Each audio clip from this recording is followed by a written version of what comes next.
మరి ముఖ్యంగా నిన్న జరిగినటువంటి రెడ్ ఫోర్ట్లో ఢిల్లీలో జరిగినటువంటి బాంబ్ బ్లాస్ట్ నిజంగా రేపు జరగబోయేటువంటి డిసెంబర్లో జరగబోయేటువంటి అతిపెద్ద ఈవెంట్ అని చెప్తున్నారు. మరి ముఖ్యంగా దేశ విదేశాల నుంచి చాలా డెలిగేట్స్ వస్తూ ఉన్నారు. దానికి సంబంధించినటువంటి ఇండియా సెక్యూరిటీ పరంగా ఎంతో టైట్ అయినప్పటికీ అటు సింధూర్ లాంటి మనం ఆపరేషన్ సింధూర్ లాంటి చాకచక్యంగా చేసినటువంటి దాని మీద గెలిచినటువంటి ప్రపంచమే మనల్ని అప్రిషియేట్ చేసేటువంటి వాటి మీద గెలిచిన తర్వాత కూడా ఈ బాంబ్ బ్లాస్ట్ అది కూడా నగర ఒడ్డున మన ఢిల్లీలో జరిగినటువంటి రేపు రాబోయే పుతిన్ గారు కావచ్చు, ఎలా చూడొచ్చు సార్? దీనికి సంకేతాలు ఏమొస్తున్నాయి? దీనికి ఎలా ఛాలెంజింగ్ గా తీసుకోవచ్చు ఇండియా? ఎందుకు జరిగిందంటారు అసలు? ఈ యొక్క బ్లాస్ట్ జరిగినమ్మటే మనం ఈ యొక్క బ్లాస్ట్ ఎలా జరిగింది అనేది ప్రజలందరికీ తెలిసిన విషయమే. సింపుల్ క్రొనాలజీలో మనం చూసినట్లయితే కొన్ని క్రాక్ డౌన్స్ అయినాయి ఇండియా వైడ్ గా.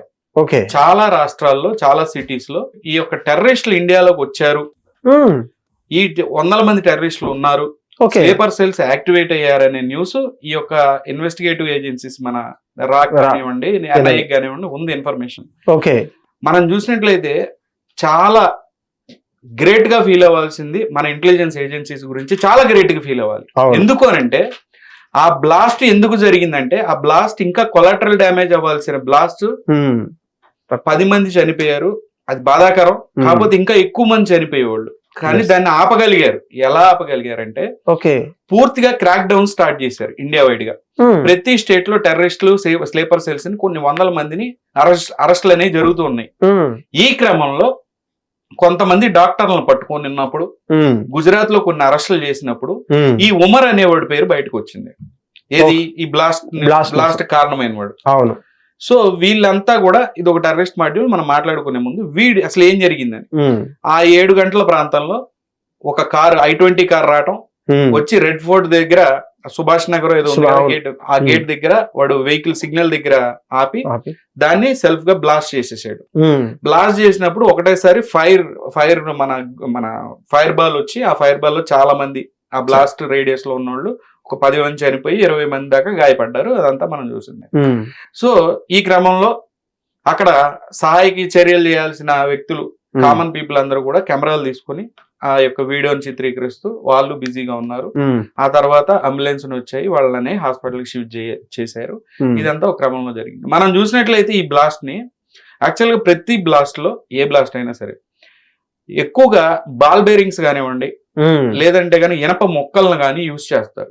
ఎందుకంటే దాని వల్ల కొలాటరల్ డ్యామేజ్ ఎక్కువ ఉంటది అనమాట. ఇప్పుడు ఒక బాంబుని పేల్చినప్పుడు దాని చుట్టూ ఈ యొక్క ఐరన్ బాల్స్, ఐరన్ స్టీల్ వి మన ఏమన్నా పెట్టినప్పుడు ఏమవుతుందంటే దాని వల్ల ఎక్కువ మంది చనిపోతారు. కానీ ఈ బ్లాస్ట్ లో అది యూజ్ చేయలేదు. యూజ్ చేయకుండా ఓన్లీ ఆ యొక్క అమోనియం నైట్రేట్ ని ట్రిగర్ చేసి పేల్చారు. ఎందుకు చేశారు అనేది క్లియర్ గా అర్థమవుతుంది. ఏంటంటే ఈ క్రమంలో, ఈ యొక్క క్రాక్ డౌన్ క్రమంలో వీడి ఫ్రెండ్స్ అందరూ పట్టుబడిపోయారు. ఈ ఉమర్ అనే వాడి ఫ్రెండ్స్ అందరూ పట్టుబడిపోయారు. పట్టుబడిపోగానే వీడికి ఆ విషయం తెలిసిపోయింది. ఇక లాభం లేదు, నన్ను అరెస్ట్ చేస్తే గనక వీళ్ళు తాట తీస్తారు అర్థమైపోయి ఇక మనం వెళ్ళిపోయి పేల్చేసుకుందాం అనుకుని వాడు కంగారుగా వచ్చేసి అక్కడ పెట్టి పేల్చాడు. మనం అదృష్టం ఏంటంటే దానిలో ఎనప ముక్కలు లేవు. ఉండుంటే గనక కొన్ని 100 మంది చనిపోయేవాళ్ళు అక్కడ. చాలా కొలాటరల్ డ్యామేజ్ ఉండేది. సో ఈ రకంగా వాడు ఆ బ్లాస్ట్ చేసుకోవడం అనేది జరిగింది. సో తర్వాత ఈ వీళ్ళ మదర్ ఫాదర్ దగ్గరికి వాళ్ళ ఇంటికి వెళ్ళడం జరిగింది. ఇలాంటి టెర్రరిస్ట్ యాక్టివిటీస్ జరిగినప్పుడు, ఇలాంటి యూపీ ఇలాంటి రాష్ట్రంలో, జమ్మూ కాశ్మీర్ ఇలాంటి రాష్ట్రంలో ఇలాంటి జరిగినప్పుడు ఆ ఫ్యామిలీకి సంబంధించి ఇల్లు గవర్నమెంట్ హ్యాండ్ ఓవర్ చేసుకుని ఒక పెద్ద అపార్ట్మెంట్ కట్టించి పేద ప్రజలకు ఇవ్వడం అనేది జరుగుతుంది యూపీలో అయితే. సో ఇలాంటి వాళ్ళు వస్తూనే ఉంటారు. నేను అనేది ఏంటంటే వీడు ఒక్కడే కాదు, ఇప్పుడు ఒక 100-200 మంది దాకా పట్టుకున్నారు. అది కాదు సమస్య. నేను అనుకునేది ఏంటంటే లక్షల మంది ఉన్నారు, లక్షల మంది స్లీపర్ సెల్స్ ఇండియాలోకి భారతదేశంలో ఉన్నారు అనేది నమ్ముతున్నాను. అది మనం డిస్కస్ చేసుకుందాం అనేది. సార్, ప్రధానంగా వీళ్ళు ఏదో మనం వేలుముద్రకాలు కాదు, లేదంటే ఏదో చిన్న చితిక పనిచేసేటోళ్ళు కావచ్చు, లేదంటే మనం మాట్లాడుకుంటాం స్లీపర్ సెల్స్ అన్నప్పుడు చిన్న చితిక చికెన్ సెంటర్లలో, లేదంటే సైకిల్ పంచర్, ఒక చిన్న కార్మికులుగా పనిచేసేటువంటి వీళ్ళు అంతా గమనించి ఒకటేసారి ఇటు హైదరాబాద్ నుంచి కావచ్చు, బెంగళూరు, కొచ్చి, లేదంటే ముంబై, చెన్నై లాంటి ప్రముఖమైనటువంటి ప్రాంతాల్లో ఒకటేసారి పేల్చుకునేటువంటి పరిస్థితి. మన భారతదేశం భారతదేశంలో ఉన్నటువంటి టాప్ సిటీస్ లో కాకుండా ఢిల్లీలో ఒకటే సక్సెస్ అయిందంటే మనం రాని కావచ్చు, ఇంటెలిజెన్స్ డిపార్ట్మెంట్ కావచ్చు, ఎన్ఐని కావచ్చు ఒప్పుకోవాల్సినటువంటి పరిస్థితి. ఈ డాక్టర్ చదివినటువంటి ఒకటే యూనివర్సిటీ అని చెప్పేసి, అది కూడా హర్యానా నుంచి అని చెప్పేసి, ఆల్ఫా ఈ యూనివర్సిటీ నుంచి ఎలా చూడొచ్చు సార్? వాళ్ళకి అడ్మిషన్ ఇచ్చింది ఎవరు, లేదంటే వాళ్ళని పెంచి పోషిస్తున్నది ఎవరు, వాళ్ళ వెనకాల ఎవరున్నారు సార్ అసలు? ఇప్పుడు మనం చూసినట్లయితే white collar terrorism. White collar terrorism అంటే ఏంటంటే, ఆ యొక్క టెర్రరిస్ట్ డాక్టర్ రూపంలో ఉంటాడు, ఆ యొక్క టెర్రరిస్ట్ ఇంజనీర్ రూపంలో ఉంటాడు, ఆ యొక్క టెర్రరిస్ట్ ఒక ల్యాబ్ టెక్నీషియన్ రూపంలో ఉంటాడు, ఆ యొక్క టెర్రరిస్ట్ ఒక బస్ డ్రైవర్ రూపంలో ఉంటాడు, ఆ యొక్క టెర్రరిస్ట్ ఏ రూపంలో అయినా ఉన్న వాళ్ళని కొంతమందిని హైర్ చేసుకొని వాళ్ళు స్లీపర్ సెల్స్ గా ఉంటారు కొన్ని రోజులు. ఎప్పుడైతే వాళ్ళు ఈ యొక్క ఇండియాని ఈ రకంగా డ్యామేజ్ చేద్దాం అనుకుంటారు, ఆ రోజు వీళ్ళందరికీ న్యూస్ అందగా ఒకటేసారి వీళ్ళు దాడులకు పాల్పడతారు. అవును, దట్ ఈస్ ద పాయింట్. ఇక్కడ మనం చూసినట్లయితే మొత్తం డాక్టర్స్, ల్యాబ్ టెక్నీషియన్స్ ఎక్కువ ఉన్నారు దీంట్లో. వీళ్ళందరూ మీద క్రాక్ డౌన్ చేస్తే హర్యానాలో కానివ్వండి, గుజరాత్ కానివ్వండి, ఇటు జమ్మూ కాశ్మీర్ లో కలిపి 2700 కిలోలు అమోనియం నైట్రేట్ అనేది దొరికింది. అవును, మీరు చూస్తే పుల్వామాలో ఆ రోజున మన ఆర్మీ జవాన్లపై జరిగిన ఆ యొక్క దాడిలో 80 కిలోలు మాత్రమే యూజ్ చేశారు. 80 కిలోలు దాదాపుగా అంత డ్యామేజ్ జరిగింది. ఇది దాదాపుగా 2900 కేజీలు, అంటే దాదాపు 3 టన్నులు. 3 టన్నులతో ఇండియాలో ఎన్ని బ్లాస్టులు ప్లాన్ చేశారనేది ఆలోచించండి. ఓకే, సో ఇదంతా పెద్ద నెక్సెస్. ఇదంతా కూడా ఒక భారీ కుట్ర. ఇది ఏంటంటే ఇండియాని అతలాకుతలం చేసే ఈ బ్లాస్టులు. కానీ చెప్తున్నా కదా, మన ఇంటెలిజెన్స్ ఏజెన్సీస్ కరెక్ట్ గా టైం కి ఈ యొక్క క్రాక్ డౌన్ అనేది చేసి ఇదంతా కూడా ఫరీదాబాద్ మాడ్యూల్ అని ఉంటుంది. ఫరీదాబాద్ మాడ్యూల్ లో మీరు చూసినట్లయితే జమ్మూ కాశ్మీర్, హర్యానా, లేదనంటే ఇటు ఢిల్లీ ఎన్సీఆర్ కానివ్వండి, ఢిల్లీ కానివ్వండి, ఈ 3 రాష్ట్రాలకు సంబంధించిన పోలీసులు కూడా దీనిలో పాల్గొని వాళ్ళ ఇన్వెస్టిగేషన్ ప్రాసెస్ లో చాలా మందిని వీళ్ళని హైడౌట్స్ లో ఉన్న వాళ్ళని తీసుకొచ్చి ఇన్వెస్టిగేషన్ చేసిన తర్వాత వీళ్ళని ఫైండ్ అవుట్ చేశారు. At the same time ammonium nitrate RDX అనేది స్వాధీనం చేసుకున్నారు. ట్రిగర్ వైర్లు కానివ్వండి, లేదంటే దానికి సంబంధించిన జిలిటన్లు కానీ అన్ని అనేవి పట్టుకున్నారు. కానీ ఇంకా పెద్ద కాన్స్పిరసీ ఉంది ఇండియాలో.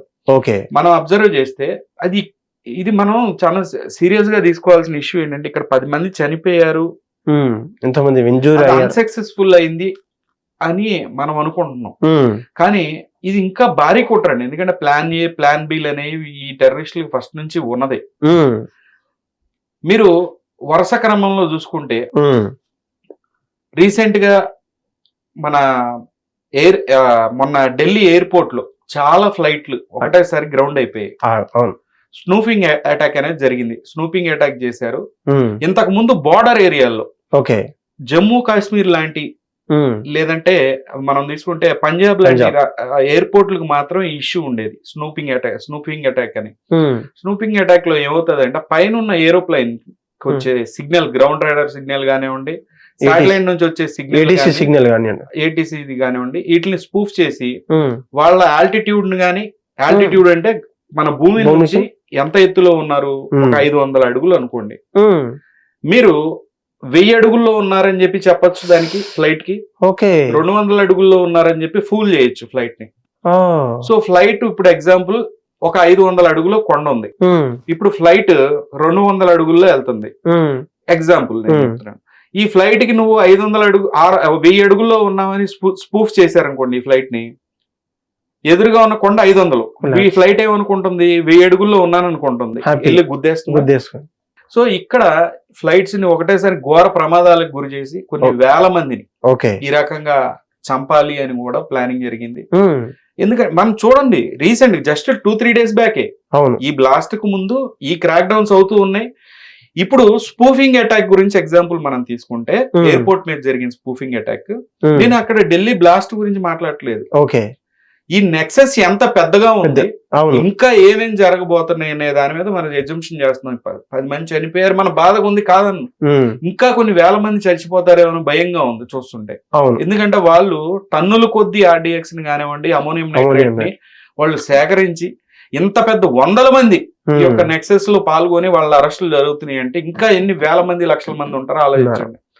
సో ఈ స్పూఫింగ్ అటాక్ కావాల్సింది ఏంటి, బార్డర్ ఏరియాస్ లో ఈ యొక్క డివైజ్లు ఉంటాయి. మనం ఇంత ముందు ఫోన్ ట్యాపింగ్ కి యూజ్ చేసే డివైజ్ లాగానే స్ట్రింగ్ రే లాంటివి స్పూఫింగ్ కూడా ఒక సూట్ కేస్ సైజ్ డివైజ్ లే ఉంటాయి.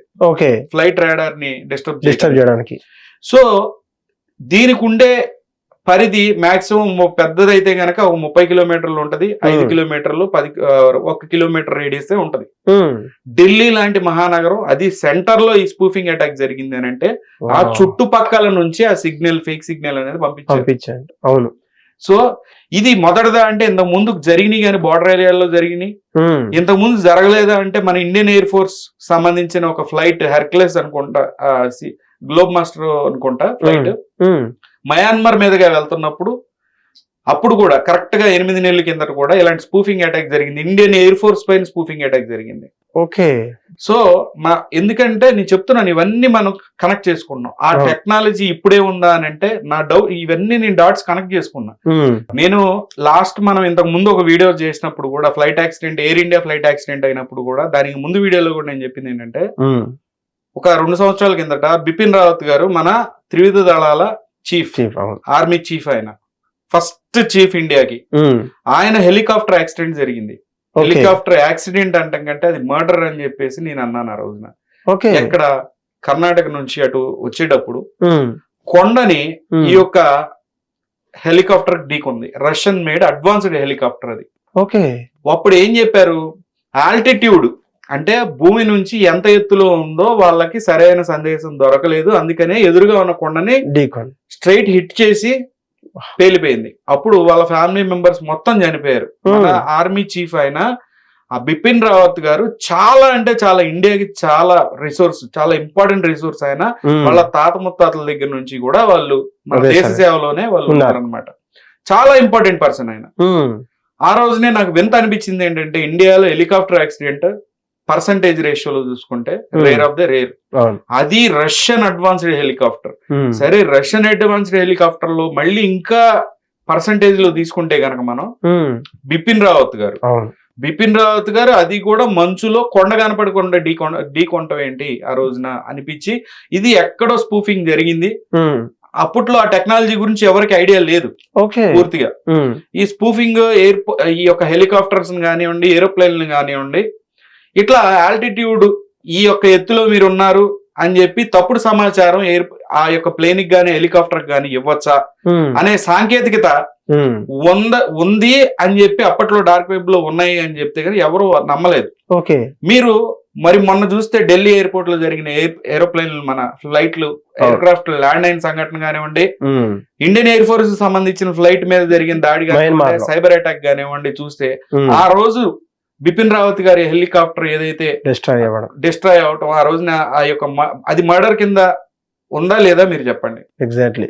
సో బిపిన్ రావత్ గారు ఇవన్నీ ఏంటంటే సైన్స్, ఇది అన్ని రకాలుగా అమెరికా కానివ్వండి, కొన్ని పక్కనున్న పాకిస్తాన్, బంగ్లాదేశ్ అందరూ కలిసిపోయి దేశం మీద మోడీ గారిని బెదిరియటానికి, ఈ రకంగా చేస్తే మోడీ గారు బెదురుతారు, ఈ రకంగా చేస్తారని సిగ్నల్స్ ఇస్తూ వచ్చారు.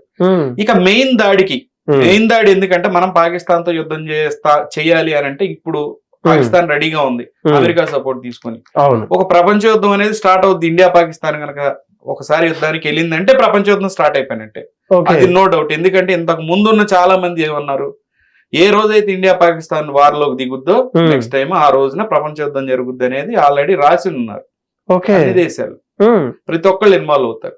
సో ఇది పక్కన పెడితే మనం మాట్లాడుకోవాల్సింది, ఇలాంటి అటాక్స్ ని ఒకటేసారి ఇండియా వైడ్ గా ఒకటేసారి చేసి ఒక జెన్జీ రెవల్యూషన్ తీసుకురావాలి. ఇండియాలో ఏంటంటే అర్థం పర్థం లేని కొంతమంది పొలిటీషియన్స్ ఉన్నారు మీరు చూసినట్లయితే. నేను ఇవన్నీ కనెక్ట్ చేస్తున్నా చూడండి డాట్స్ ని. మీకు ఢిల్లీలో జరిగిన బ్లాస్ట్ 10 మంది చనిపోయారు, 20 మంది గాయపడ్డారు, 40 మంది గాయపడ్డారు, దాని గురించి మాట్లాడలేదు.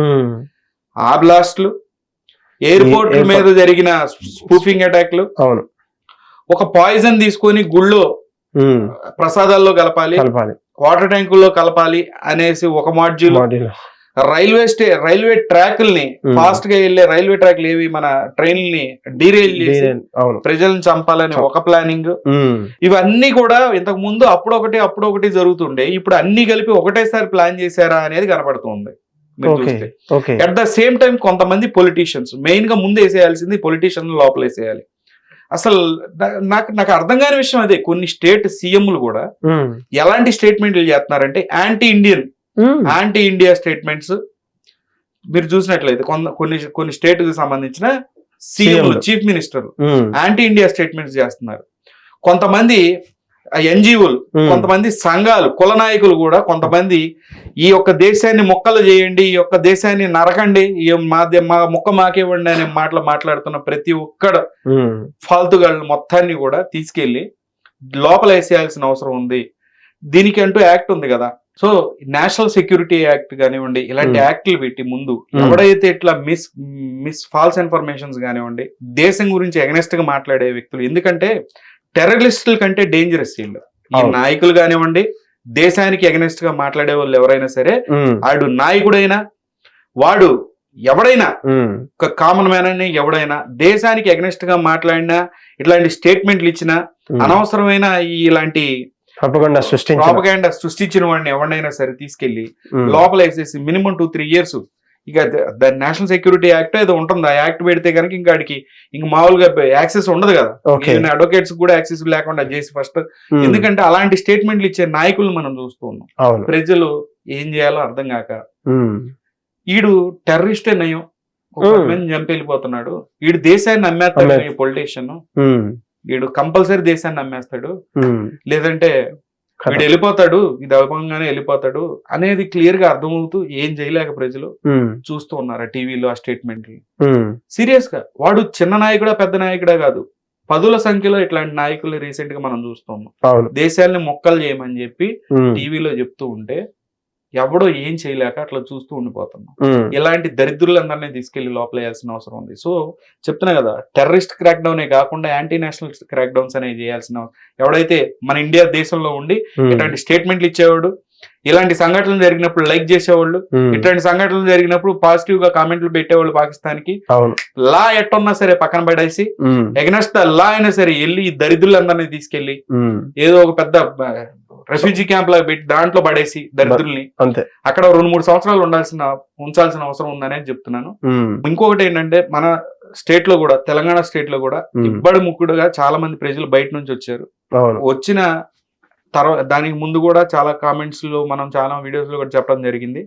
బంగ్లాదేశ్ నుంచి మనకి క్యాన్సర్ స్టేట్ మనం చూసినట్లయితే, ఇండియాకి క్యాన్సర్ స్టేట్ వెస్ట్ బెంగాల్.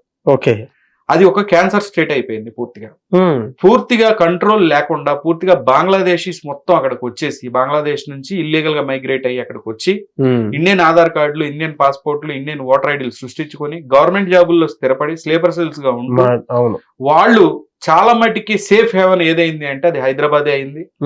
చాలా ఇక్కడ హైదరాబాద్ లో చూసుకుంటే చాలా చోట్ల రెస్టారెంట్లు కానివ్వండి, కాఫీ షాపుల్లో కానివ్వండి, జొమాటో, స్విగ్గీ డెలివరీ ఎగ్జిక్యూటివ్ లకు కానివ్వండి, చాలా మంది ఈ యొక్క ఫేక్ పాస్పోర్ట్, ఫేక్ ఐడీలతో, ఫేక్ ఓటర్ ఐడీలతో, ఫేక్ ఆధార్ కార్డులతో హైదరాబాద్ ఎంటర్ అయ్యి దాదాపుగా 5 సంవత్సరాల నుంచి జరుగుతుంది. ఇది స్లోగా వస్తూ ఇప్పుడు ఎక్కువైపోయారు సిటీలో. కొన్ని ప్రాంతాల్లో, మన హైదరాబాద్ లో కొన్ని ప్రాంతాలు చూసినట్లయితే పెద్ద పెద్ద దాన్ని ఏమంటాం మనం, రెఫ్యూజీ క్యాంపుల్లాగా వచ్చి ఇక్కడ ఉంటూ ఉన్నారు. పోలీసులు చాలా సీరియస్ గా ఇన్వెస్టిగేషన్ చేసి అసలు వెళ్ళి ఎవడో ఎక్కడి నుంచి వస్తున్నాడు, మన స్టేట్ నుంచి వస్తున్నాడా, బయట దేశం నుంచి వస్తున్నాడా, వాడు ఆధార్ కార్డులు ఏంటి, చాలా డీప్ ఇన్వెస్టిగేషన్. ఎందుకంటే ఇక్కడికి వచ్చి ఆధార్ కార్డులు, ఓటర్ ఐడీలు సృష్టించుకున్న వాళ్ళు ఉన్నారు. మెయిన్ గా వెస్ట్ బెంగాల్ నుంచి వచ్చిన ప్రజల మీద చాలా సీరియస్ గా ఇన్వెస్టిగేషన్ చేయాల్సిన అవసరం ఉంది. అట్లానే కొన్ని ప్రాంతాల్లో వేరే వేరే దేశాల నుంచి వచ్చిన వాళ్ళు కూడా రెఫ్యూజీ క్యాంపులు పెట్టారు. ఇక్కడ ఆఫ్రికన్ కంట్రీస్ నుంచి వచ్చిన వాళ్ళు ఉంటారు కొంతమంది. అట్లానే పాకిస్తాన్ నుంచి వచ్చి ఇక్కడ వైద్యం కోసం వస్తున్నారా, లేదంటే దేనికోసం వస్తున్నారు, కొంతమంది విజిటింగ్ వీసా మీద వచ్చి ఇక్కడ పెళ్లిళ్ళ కోసం అని ఇంకో కోసం వస్తున్నారు. వాళ్ళ మీద నిఘా పెట్టాల్సిన అవసరం ఉంది. ఎందుకంటే ఢిల్లీ తర్వాత డేంజర్ జోన్ లో ఉన్నది, ఢిల్లీకి అంటే డేంజర్ లో ఉండేది ఎప్పుడు కూడా హైదరాబాద్. రెండోది ఏంటంటే, ఎక్కడ బ్లాస్ట్ జరిగినా దాని మూలాలు మళ్ళీ అడిగి హైదరాబాద్ కి తగులుకుంటున్నాయి. కాబట్టి ఇప్పుడుకైనా ప్రక్షాళన చేస్తారా, ఇంతే వదిలేస్తారా అనేది మనం చూడాల్సిన అవసరం ఉంది. కానీ ఇది జోక్ కాదు. ఈ రోజు న్యూస్ రేపొద్దున అయిపోయింది, 2 రోజులు అయిపోయింది, తర్వాత ఇంకో బ్లాస్ట్, తర్వాత మళ్ళీ అందరూ ఎత్తండ్రా జెండా అని చెప్పి లెగిసి అయ్యో పాపం ఇటు జరిగింది, చంపేయాలి పాకిస్తాన్, ఈడనేసేయాలి ఆడనేసేయాలి కాదు. చాలా సీరియస్ గా తీసుకోవాల్సిన ఇష్యూ పొలిటీషియన్స్ అండ్ ప్రజలు కూడా. ఇప్పటి మన ఫ్యామిలీల్లో, మన మిడిల్ క్లాస్ ఫ్యామిలీల్లో గీతలు గీసుకొని ఉన్నాం. ఆ గీతలో క్వశ్చన్ చేయట్లే మనం. ఆ గీతలో ఉండి బయటికి రావాల్సిన అవసరం ఉంది.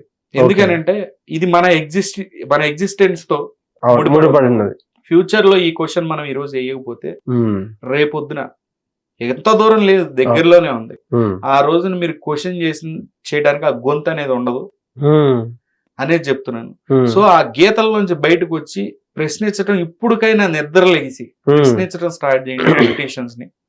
ఈ రకంగా ఇలా జరుగుతుంది, మన దేశ భద్రత ముప్పులో ఉంది, మీకు తెలియట్లేదు. ఈ రకంగా మనం 200-300 సంవత్సరాల కిందట ఈ రకంగా మనం బిహేవ్ చేశాం కాబట్టే 200 సంవత్సరాలు బ్రిటిష్ వాళ్ళు పరిపాలించారు మనని.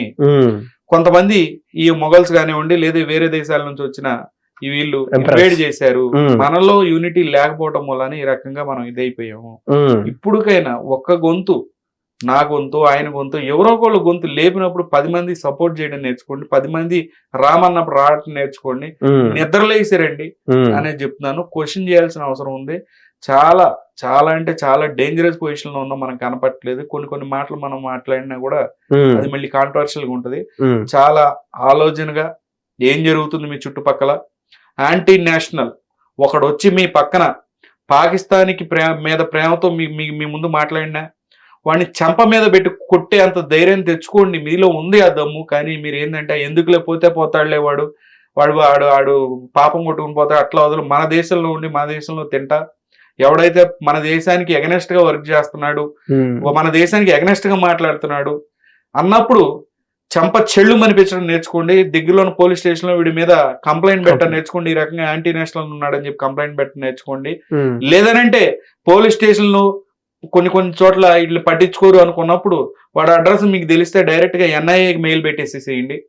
మెయిల్ తీసుకుని డైరెక్ట్ మెయిల్ నుంచి ఎన్ఐఏకి పెట్టేయండి. సస్పెక్ట్ గా ఉన్నాడు వీడు, ఈ రకమైన స్టేట్మెంట్స్ చేస్తూ ఉన్నాడు, ఈ రకంగా తిరుగుతున్నాడు, ఇమ్మే డౌట్ ఉంది మీకు, వీడు వేరే దేశం నుంచి వచ్చాడని డౌట్ ఉన్నా, వీడి మీద ఒక పలానా వ్యక్తి మీద వీడు టెర్రరిస్ట్ లాగా ఉన్నాడని డౌట్ ఉన్నా, ఇన్వెస్టిగేటివ్ ఏజెన్సీస్ కి వాడి పేరు కానీ వాడి లొకేషన్ కానీ మీరు పెట్టేస్తే వాళ్ళైనా చూసుకుంటారు. దీనివల్ల బిగ్ క్రాక్ డౌన్స్ అవుతాయి. మనం వాళ్ళకి హెల్ప్ చేసినప్పుడే కదా ఇంత పెద్ద దేశంలో ఇంత చిన్న రిసోర్స్ ఎతకాలన్నా ఇబ్బంది. ఎంతసేపు వీళ్ళు ఇప్పుడు అందరూ అడ్వాన్స్డ్ అయ్యారు, టెలిఫోన్ ని వాడటం ఆపేశారు. వీళ్ళు కూడా టెర్రరిస్టులు కూడా చాలా జాగ్రత్తగా ఎక్కడ ఐడెంటిఫై అవ్వకుండా చూసారు కదా. ఢిల్లీలో సెంటర్ వచ్చి పేల్ చేయాలంటే వాడు చాలా ప్లాన్డ్ గా వస్తున్నారు. వాడు ఈవెన్ ఆ ఢిల్లీలోకి ఎంటర్ అయ్యేటప్పుడు ఒక పొల్యూషన్ చెక్ చేయించాడు కార్ కి. ఎందుకనంటే ఢిల్లీలో పోలీసులు పొల్యూషన్ చెక్ గురించి వెహికల్ ఆపుతారు తెలిసి పొల్యూషన్ చెకప్ కూడా చేయించి వచ్చి బ్లాస్ట్ చేసినాడు. సో చాలా తెలివిగా ఉన్నారు. మనం కూడా మన సొసైటీలో మన ఊర్లో ప్రాంతాల్లో ఎవరైనా ఇట్లా అంటే అనుమానాస్పదంగా కొత్తగా వ్యక్తులు ఈ గ్రూపులుగా తిరగటం, వాళ్ళు డిఫరెంట్ గా మాట్లాడటం ఇలాంటివి ఉన్నప్పుడు మీరు పోలీస్ స్టేషన్ పట్టించుకోకపోతే చదువుకున్న వాళ్ళు ఐడెంటిఫై చేసిన చదువుకున్నోడి దగ్గరికి వెళ్తే, కొంచెం ఇంటర్నెట్ తెలిసినోడి గురించి వెళ్తే, ఐటీ గురించి తెలిసినోడు వెళ్తే వాళ్ళే మెయిల్ పెడతారు ఎన్ఐఏకి. మీకు ఏమీ కాదు, వాళ్ళు ఇన్వెస్టిగేషన్ వాళ్ళు చేసుకుంటారు, మీ జోలికి రారు. వాళ్ళు ఇన్వెస్టిగేషన్ వాళ్ళు చేసుకుని టెర్రరిస్టులు అందరినీ పట్టుకుని మనం కూడా మన వంతు సాయంగా మనం క్లీన్ చేయాల్సిన అవసరం ఉంది. చాలా జాగ్రత్తగా ఉండాల్సిన అవసరం ఉందనే చెప్తున్నాను. హిట్ టీవీ యాప్, ఇందులో short news, live news, entertainment shows, movies, digital magazines తో పాటు మీ జిల్లా వార్తలను కూడా ఫ్రీగా చూడొచ్చు. ఇంకెందుకు ఆలస్యం, వెంటనే హిట్ టీవీ యాప్ ని డౌన్లోడ్ చేసుకుని ఫ్రీగా ఎంటర్టైన్మెంట్ పొందండి. Hit TV app. Hit TV app. Please download hit TV app. Hit TV app ని ఫ్రీగా డౌన్లోడ్ చేసుకుని ఎంజాయ్ చేయండి. మీకు నచ్చిన ఎంటర్టైన్మెంట్ కోసం హిట్ టీవీ యాప్ ని ఫ్రీగా డౌన్లోడ్ చేసుకుని ఎంజాయ్ చేయండి. హిట్ టీవీ యాప్ ని డౌన్లోడ్ చేసుకుని ఆస్వాదించండి, ఆశీర్వదించండి. ఇంతమంది సెలబ్రిటీలు హిట్ టీవీ యాప్ ని డౌన్లోడ్ చేసుకోండి అని చెప్తున్నారంటే ఎంత మంచి యాప్ ఆలోచించండి. అమెరికా అమెరికా అమెరికా అమెరికాలో చదవాలనుకునే వాళ్ళకి విశ్వసనీయమైన పేరు మన శౌర్య కన్సల్టెన్సీ. UK లో 1 year masters, UK లో 1 year masters, 2 years work permit up to 5 years visa. Contact Saurya Consultancy. Contact 89851 89851.